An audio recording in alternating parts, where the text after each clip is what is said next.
I just can't seem to get enough of tax rates. Here we are in video T14E. We're going to revisit tax rates again. First, let's remind ourselves of the overview computation. We're focused on step 5 in this video. We've already covered that taxpayers over $100,000 use the tax rate schedules, but taxpayers under $100,000, which is most taxpayers, use the tax rate tables. This is what the tax rate tables look like. Again, we've seen an example already. And here are the 2017 tax rate schedules. Again, here's the 2018 versions.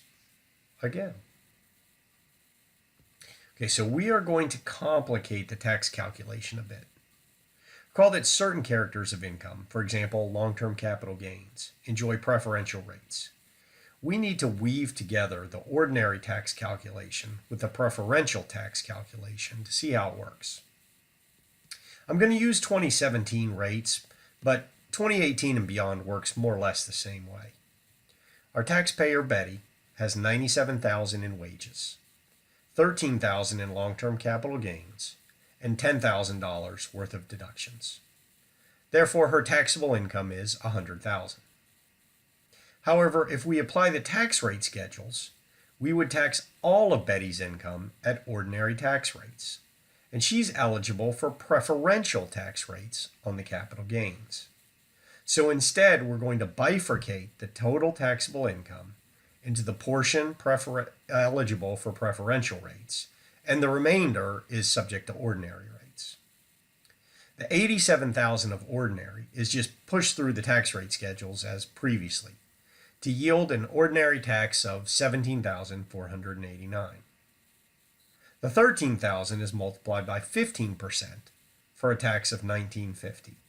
And of course, the total tax is the sum of those two. Now let's contrast Betty with her friend Veronica. Veronica's income is much lower. She only has wages of $17,000, with all else the same as Betty. Her total taxable income is $20,000. We can bifurcate Veronica's income in the same way, yielding ordinary income of $7,000 and long-term cap gains of $13,000.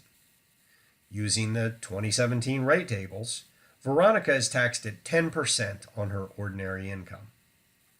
The capital gains rate is supposed to be preferential at 15%, but for Veronica, that's actually higher than her ordinary rate. As a result, the tax law permits Veronica to use a 0% rate for her capital gains and her qualified dividends if she had any. So recall that we typically use the marginal rate for tax planning, as it predicts what after-tax cash flows will be with moderate changes in taxable income. However, with the advent of integration of AGI with itemized deductions, that might not be the same. Let's take a look at Archie. Because a portion of Archie's itemized deductions are based on his AGI, to the extent Archie is considering income from a new investment, the marginal rate does not capture the entire change. When we analyze the change that includes an adjustment of Archie's medical expense deduction, we see that Archie's income increases by $10,000, but he loses $10,000 of his medical expense deduction as a result of the increase in the 10% AGI floor. Thus, his after-tax cash increases by $7,250, not the $7,500 predicted by only using the marginal rate. Our last tax rate effect is related to something known as the marriage penalty.